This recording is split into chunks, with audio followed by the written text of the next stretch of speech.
지난 시간에 여러분들 과제 내준 거, 선생님이 잘 봤는데요. 자, 같이 한번 확인해 보도록 하겠습니다. 이야기의 구조 네 가지가 뭐였죠? 발단, 전개, 절정, 결말.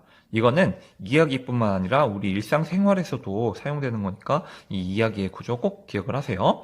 자, 발단은 사건의 시작이 되겠습니다. 그래서 사건의 시작이 보니까 원님이 죽었어요. 죽어가지고 이제 염라대왕한테 갔는데 염라대왕한테 좀 다시 저를 이승으로 보내주세요라고 비니까 염라대왕이 그래 너 가라 라고 얘기했습니다.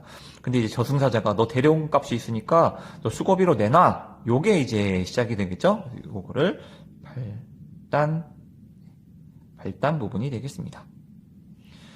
자, 그러면 이제 본격적으로 이제 사건이 일어나는데, 원님이 그래서 이제 빚을 갚으려고 하는데, 자신의 곳간에 겨우 볏짚 한 단밖에 없는 거예요. 아, 이게 있어야지 이제 돈을 내고 갈 수가 있는데, 갈 수가 없게 됐네요. 사건이 본격적으로 시작되었죠?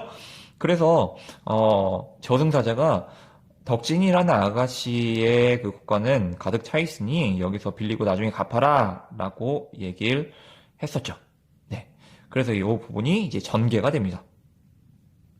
자, 이제 내려왔습니다. 이승에 내려와서 도대체 덕진이라는 아가씨는 어떤 사람인가를 알아보기 위해서 덕진이한테 갔죠. 덕진이 정말 착한지 아니면 나쁜지를 한번 살펴보려고 했는데 진짜 덕진 아가씨가 굉장히 착했죠. 그리고 원님이 자기의 모습이 굉장히 부끄러움을 느끼고 있었죠. 그래서 원님이 크게 감명받아서 덕진에게 쌀 300석을 주게 됩니다. 이거는 이제 이야기가 가장 긴장되는 절정 부분이 되겠죠. 자, 마지막으로 해결됩니다. 덕진이 쌀을 이거 어떻게 해결할까라고 해서 마을 앞을 가로지르는 강가에 다른 지역 주민들을 위해서 마을 사람들을 위해서 다리를 놓은 게 마지막 결말이 되겠죠. 좀 비슷한가요? 네. 뭐 완벽하게 똑같을 수는 없지만 여러분들이 생각했을 때 이렇게 생각을 하면 될 것 같아요. 어떤 사건이 좀 긴장감을 주는 그런 거를 그래프로 나타나면 발단은 시작이기 때문에 긴장감이 크지 않습니다. 근데 전개에 대해서 사건이 시작되니까 긴장감이 커집니다. 절정이 되면 긴장감이 가장 높아지고요. 마지막 결말이 되면 사건이 해결되기 때문에 긴장감이 완화가 됩니다. 그래서 발단, 전개, 절정, 결말 이렇게 이야기 구조가 된다는 것을 참고하면 되겠습니다. 자, 이어서 하겠습니다. 제10쪽입니다. 그래서 지금 우리가 이번 단원에 배운 것은 이야기를 간추리는 방법이죠. 이제 간추리는 방법은 우리가 있는 사건을 그대로 얘기하는 것이 아니라 몇 가지 조건이 있습니다. 그 조건이 뭐냐? 우리 옆에 살짝 넘어가서 문제부터 해결해보고 볼게요. 무엇을 생각하며 각 부분의 중요한 사건이 무엇인지를 찾는다. 중요한 사건을 찾는데 뭘 생각하냐? 이야기의 구조. 이야기의 구조 네 가지 뭐가 있었죠?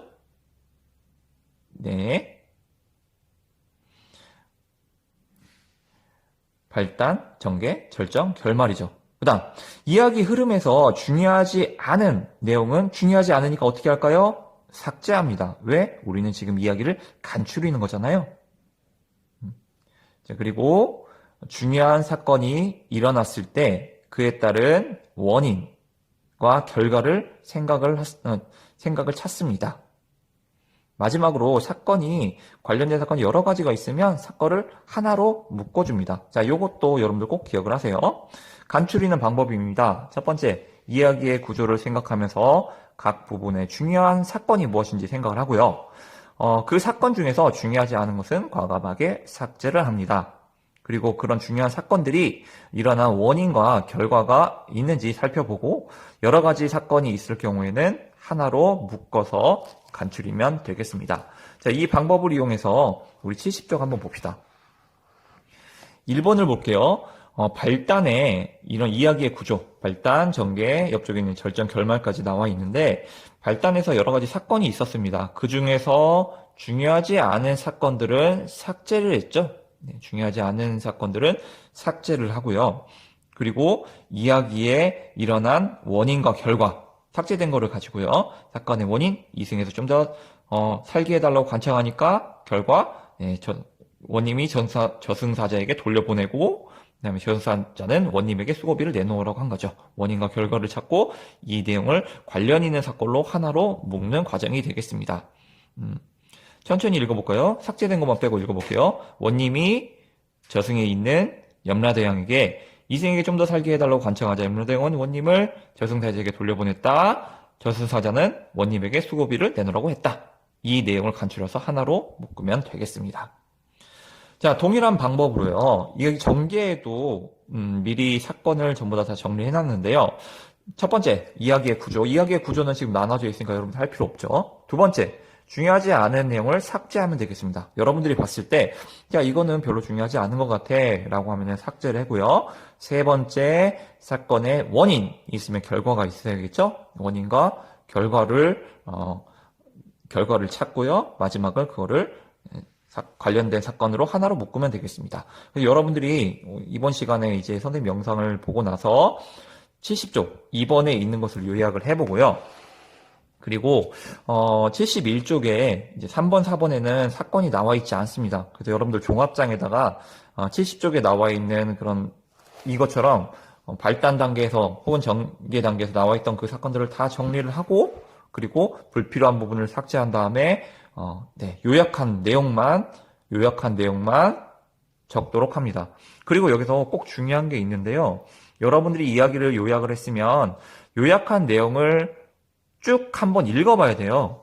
요약했던 내용을 쭉 한번 읽어봐서 이거를 처음 듣는 혹은 처음 본 사람이 무슨 내용인지 충분히 이해가 됐다면 여러분들은 이야기의 구조를 생각하면서 적절하게 간추린 것 되지만 만약에 여러분들이 봤을 때 혹은 다른 사람이 읽었을 때 무슨 얘기인지 모른다면 이 네 개 중에 하나를 빠뜨린 거예요. 이야기의 구조를 생각해서 중요한 사건을 빠뜨렸다든지 아니면은 불필요한 것들을 삭제하지 않아서 너무 글이 길어진다든지 아니면 원인과 결과를 둘 중에 하나를 빠뜨렸다든지 하나를 묶지 않았다든지 그래서 4번에 있는 것을 해결해 보고요.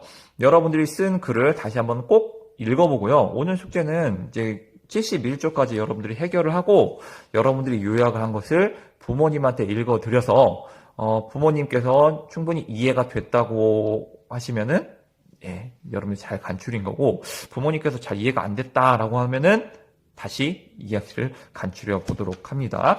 동생한테 해도 상관없습니다. 그럼 다음 시간에 이어서 하도록 하겠습니다.